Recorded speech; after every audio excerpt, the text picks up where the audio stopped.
When I started my YouTube channel, I was broke as a joke, something else that rhymes with broke. I still started and I still, got started. And if I wouldn't have got started, I wouldn't have gotten here. And if I wasn't here, I won't get there, right? And so I'm gonna teach you today how to start a YouTube channel for cheap, for easy. Like, you will not have any questions left after you watch this video.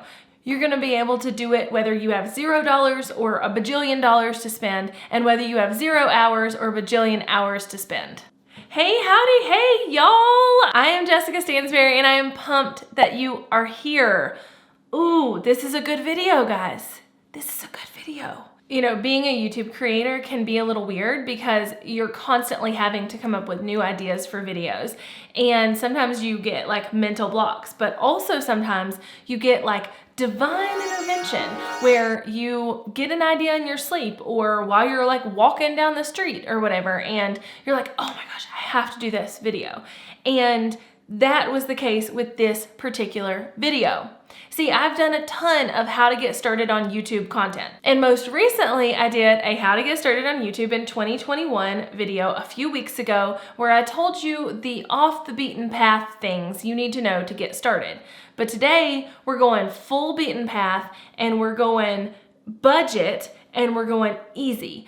Because 99% of people, I don't actually know the statistic or how many percentage, but we're gonna go with 99, don't have $1 million to spend when they get started on YouTube, and they may not even have 1 million hours to spend. So getting started cheap and easy is so key. So we're gonna run through this on 4 levels, 4 very technical, tactical levels, and what you need on each level to make sure you can get started. So before those 4 levels, when it comes to actually starting a channel, literally all you need is a Gmail account. And all you need to do is go to YouTube and tell YouTube you want a channel. And that's about the extent of that. You can then watch a ton of free tutorials on how to change your profile picture or how to change the cover photo. And I have videos about all of that in my channel as well. I'll try and link them below.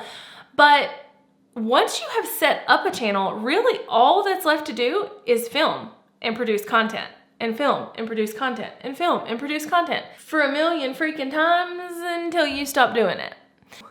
I talked about in that last video how you need to be consistent, how you need to do X, Y, and Z. And I'm gonna link that video below too, because it's definitely something you need to know once you get started. But what camera do you need? What lights do you need? What mic do you need? Like, how do we get started, Jessica? I'm about to tell you.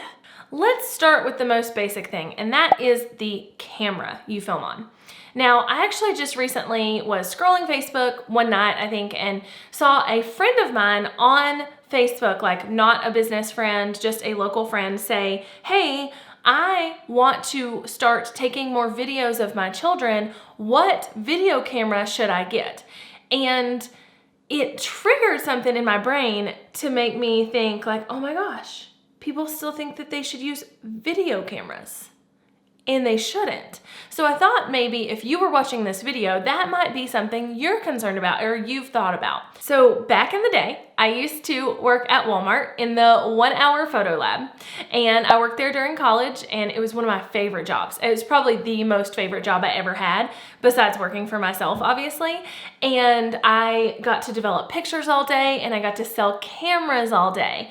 And back then, digital was really just starting to move up to the forefront. So my grandma actually gave me money to buy a laptop for college as a graduation gift during high school. But instead of buying a laptop, I bought a digital camera. That should tell you a lot about me. It was, one of those things where it was just kind of getting started when I was exiting high school / entering college.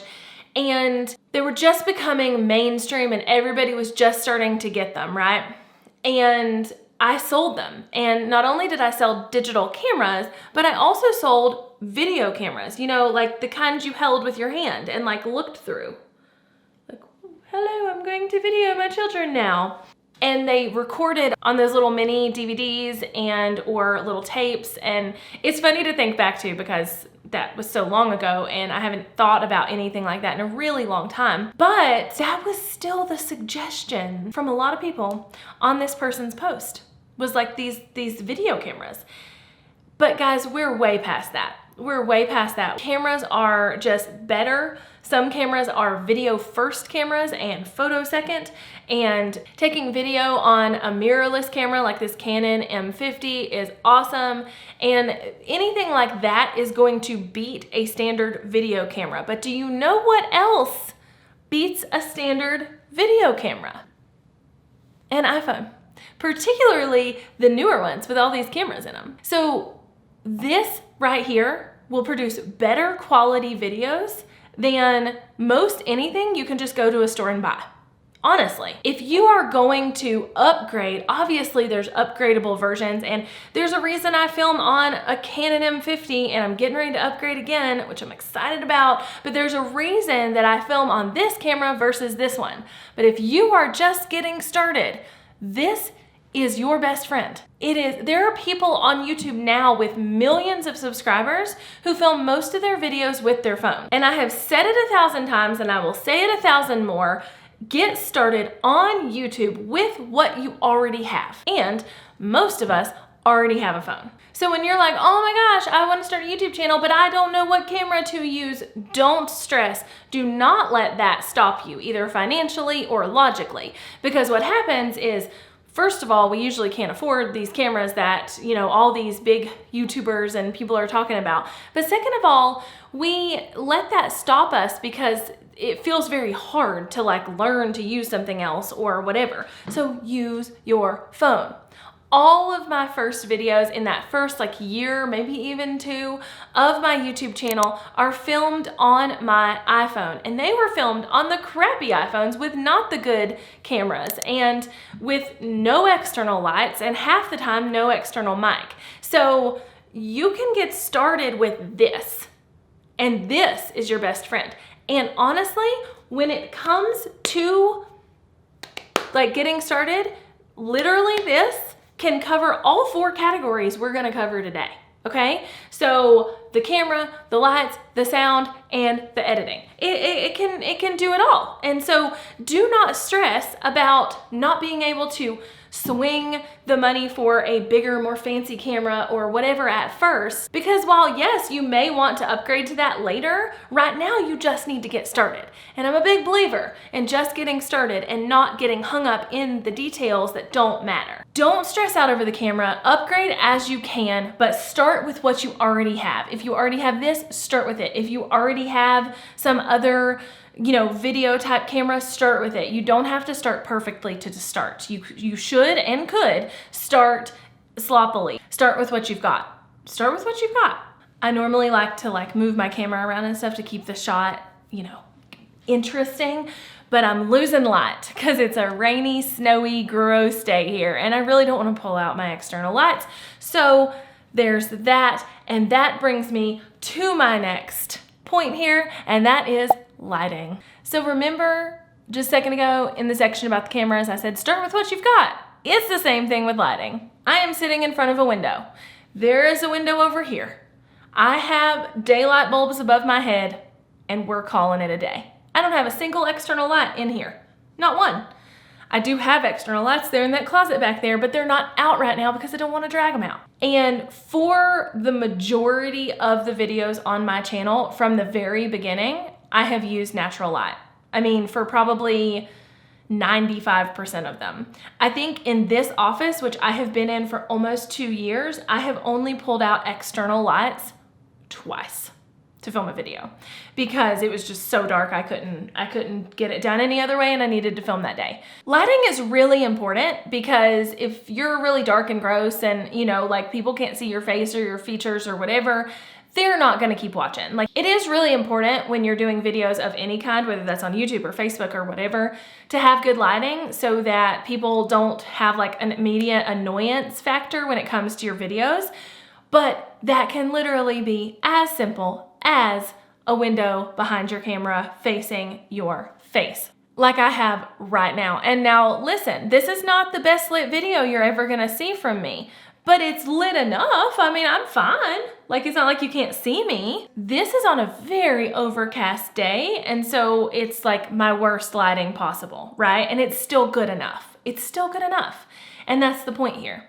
Now, as you get going, or dependent on your situation, you may want to upgrade your lights. So, example, as you realize, okay, this is an actual thing, I'm actually gonna film videos and put them on YouTube, it may be that your office space or your whatever space, right, like is just not good enough in the lighting department. So for instance, in my old office, my desk, I had a ton of windows in that office, like a ton. But the sun didn't really come through there all day, every day. And not only that, but my desk was backed pretty far away from the windows that were in front of me. So there would be a lot of times when even natural light just wasn't enough for me, and I needed a little bit more. And so you may find that with your situation, or you may just find that you just need more light and that you don't like natural light, or you really want to do some like fun lighting kind of situations. But really, then that's something you can build on. You can start with a ring light or a softbox or something like that that's super cheap on Amazon, really easy to get and really easy to set up and take down every time you need to. Because 90% of us don't have big like YouTube studios where we can leave our lights up all the time. If you do, that's awesome. But most people don't. And so if you can't do natural lighting, or you're looking to upgrade in the future, start with a ring light, start with something really simple and easy to use. So remember when I was saying like you can do all of these things with your phone. There are clip-on lights that you can clip on to your phone to illuminate you if you're not lit well enough. But also there are like rig situations, which is a little bit of a step up from what most people are going to use, but there's like rig situations where you put your phone in and then like one arm can hold like a tiny light and the other arm can hold like a tiny microphone or something like that. But for most people, some kind of clip-on light or using a ring light with a phone mount is going to be great, okay? Now, technical, tactical thing number 3 is sound. Sound. Sound is a big one, and it's a big one because a lot of people don't really realize how bad their videos do sound. And this is something that kind of comes with the territory, but is something to pay attention to. So remember a minute ago when I said people are not gonna watch your videos if you're dark and not lit well, because they just don't enjoy that experience. The same thing goes with bad sound quality. If you are super echoey, or you have like weird things where you can tell like your microphone is too close to your mouth or too far away from your mouth, or it's muffled or whatever, people are not going to stick around and watch that. They're just not. And most people are not going to be able to tell you why they didn't like that thing. They're just going to be able to tell you that they didn't like that thing. So what'll happen is people won't be watching your videos, and you'll be like, why don't you watch my videos or whatever? Like if you flat out ask somebody, what didn't you like about my video? They would not be able to tell you sound, because they're not an audiophile. They're not someone who studies sound or things like that. They can just tell you something about it didn't sit well. And that's usually coming down to sound. Like it hits their eardrums wrong and they're like, I can't listen to this. We don't consciously make that decision. And so it can be hard to pinpoint. So my point here is you need good sound. That doesn't mean you need expensive solutions to sound. So again, with the iPhone, it actually has a really good mic built in. So I am currently holding out my phone, using the built-in selfie camera, the built-in mic, and the same lighting you're seeing on the video. Now you can see the difference between the lighting on the video and the lighting in the phone, but I want to go back and forth between the audio here so you can tell the difference. So it's not terrible straight out of the phone.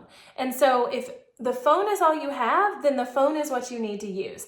If you have better, do better. That's all there is to it. So with audio, if you can get yourself in a room that doesn't echo, and you can use something like a phone that has pretty decent audio anyway, then you can easily like check this box off without any added cost. If you are using a phone or really anything, any kind of camera, and you really do need to level up the audio, because I can tell you this, the audio that is built in to cameras, like the audio built into my Canon M50 or built into my Canon 70D that I used to film with, or built into any camera I've ever tried, is absolute crap. Like the audio is just crap built in, and I don't know why, but it is. And so that's where we are.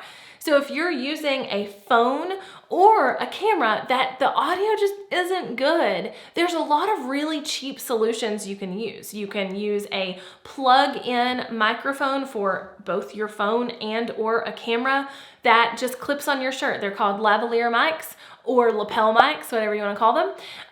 But they can just clip on your shirt, and then your audio is right here. It doesn't have a lot of chance to echo or bounce anywhere. And so that tends to be quite a bit better as far as audio quality goes than just, you know, off the camera, especially if the camera's kind of far away from you, like if it's not like right at your face.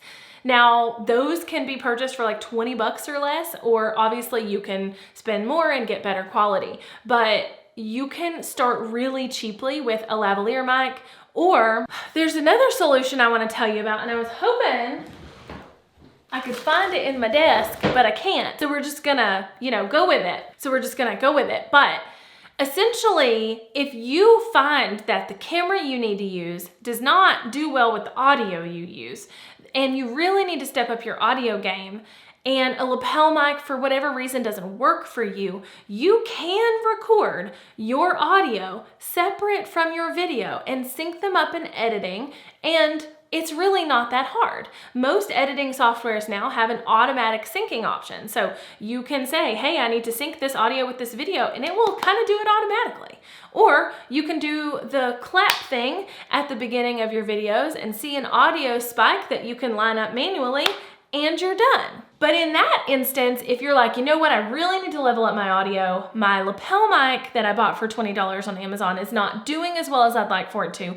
The out of camera audio is awful, but hey, I have a podcast mic.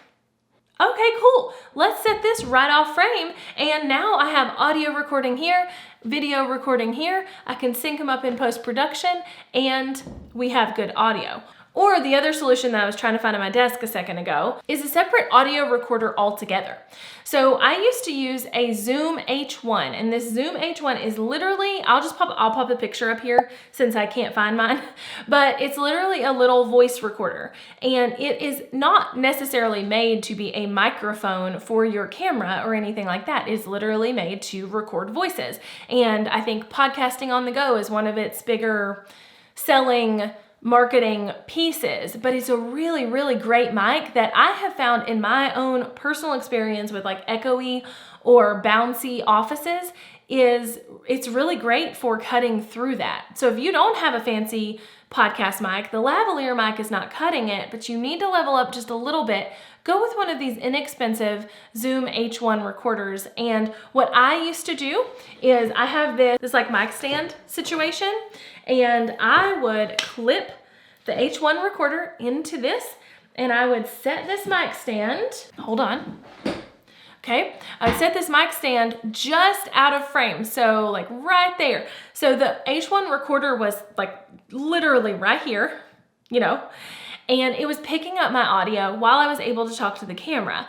And then I would just take that file and my video file, sync them up in post-production, and go from there. Now, obviously that's a little more complicated. You're gonna need a little bit more knowledge. We're keeping things cheap and easy in this video, so I'd rather you not have to do that. But if the solution to bad audio is that versus a $500 microphone or a top of camera mic or something like that, that's probably your best bet. Now, I mentioned a second ago what camera I'm filming on right now. I'm filming on a Canon M50, but I did not mention the microphone. So for me personally, recording the two tracks separately is something I did for like 2+ years, and I just got annoyed with it, and I wanted an easier solution. So I did upgrade to a mic that sits on top of my camera and plugs into the camera from Rode, and I will link it below if you want to learn more about it. But it's great. I think it does a really great job. It was a really good next step for me. Here's the thing with YouTube. Here's the thing with videos in general. You want to start with what you have, then take the next step as you can. So maybe you start with the camera on your phone and it does well, and you're fine. You have audio, you have lighting, you have all the things, but you're ready to take a next step. You can't afford a ton, but you realize that you just need a little bit better lighting. Okay, great. Then buy a $100 ring light. Awesome. Now, if you're like, I need to take one more next step, you know, I really think I need to step up my audio. Cool. Buy a $20 lavalier mic or do the solution I was just talking about. And then maybe you're like, you know what? I've been going at this YouTube thing for 6 months consistently. This is something we need to talk about, because sometimes people have these grand ideas, and it happens in all types of business and content creation on all platforms, YouTube, podcasting, whatever. People will get this grand idea that they want to be a YouTuber, they want to be a podcaster, they want to whatever. But when they get into it, they can't be consistent. Like they just, you know, whether they don't want to, or their schedule doesn't allow them to, or they realize it's more work than they thought it was.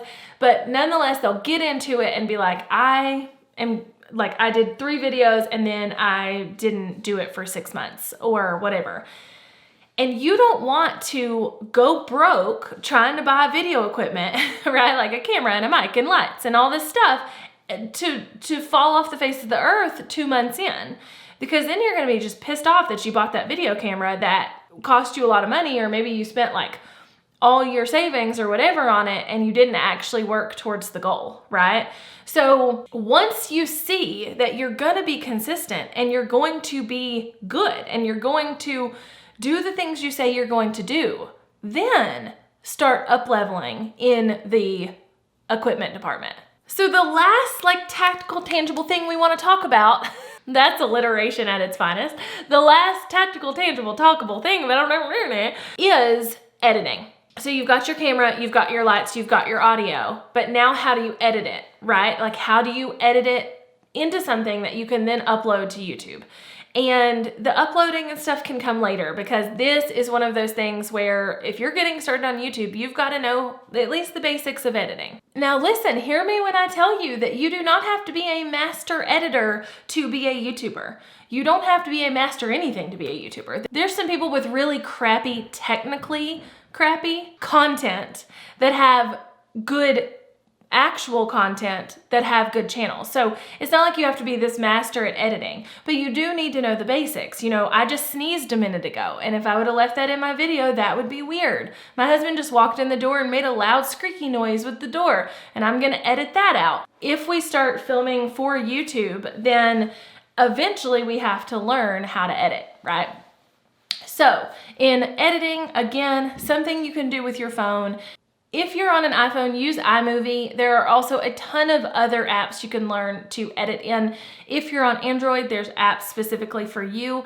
I'm going to point you over to D. Nimen's channel if you are looking to edit on your mobile device, because he's great. He's got a ton of tutorials. He's awesome at that kind of thing. But the point here is, again, you can do this with your phone. So if you've gotten to this point in this video, you now know that if you're gonna start a YouTube channel, you can film, you can have good audio, you can have good lighting, you can edit, all from the little thing you already have. So don't feel like you have to go out and buy new things. Now, obviously, if you want to step up your editing game, you can do that. You can pull it straight from your phone to your computer and edit on iMovie on your Mac. There's also systems like Filmora that will let you edit for free. There's another program called DaVinci Resolve that has gained the attention of YouTubers in the last few months, and it has a free license. You can upgrade it, but it has a free version. That's a really great one to get started with. If you're wanting a little bit more technical things than Filmora or iMovie have, you can go with something like that. And then of course you can upgrade to Adobe Premiere Pro, which is what I use, or something like Final Cut Pro, which is also like heavily used by editors. So it really depends on your needs, your skill level, and also something you can build on, and also something that you can build on with price. So if you're looking to start a YouTube channel, it doesn't have to be this expensive, extravagant experience. It can easily be something that you do with the thing you already have in your pocket, and with the windows you already have in your house, and with the microphone that's built into whatever, right? Like it doesn't have to be this like fancy thing. And I think sometimes when you go down a Google rabbit hole or a YouTube rabbit hole, sometimes you're going to end up in a place where people are like, I have this big YouTube studio and these external lights and this fancy $4,000 camera and all of this stuff. And that can be really intimidating, and you don't need any of it. So I have a question for you. If you are looking to start a YouTube channel soon, whether it's now, next year, this year, if you've already started but you haven't really done anything, I would love to know what specific questions you have. So if you're like, oh my gosh, I have no clue how to work that new camera I bought, or oh my gosh, how do I do this thing in iMovie, or what is the strategy behind YouTube, or whatever. I would love to know what your questions are. And so if you are like, oh my gosh, yes, Jessica, I have a question, leave it in the comments below so we can chat it out down there, and I can make more and more videos to help you with this process. Until next time, do not forget to subscribe to this channel. I'm bringing you all kinds of awesomeness, and the next video you see on the channel will be a sneaky peeky at my new studio space. I'm so pumped. Now, I am very pumped, but also note, I have been on YouTube for 4 years at this point, and in business for even longer than that. So the fact that I am getting a big fancy studio is not something that happened in the beginning. I started with my phone. I started with what I had, and I have built up from there. So stay tuned, hit subscribe, chat it out with me in the comments below, and I'll see y'all later. Bye, y'all.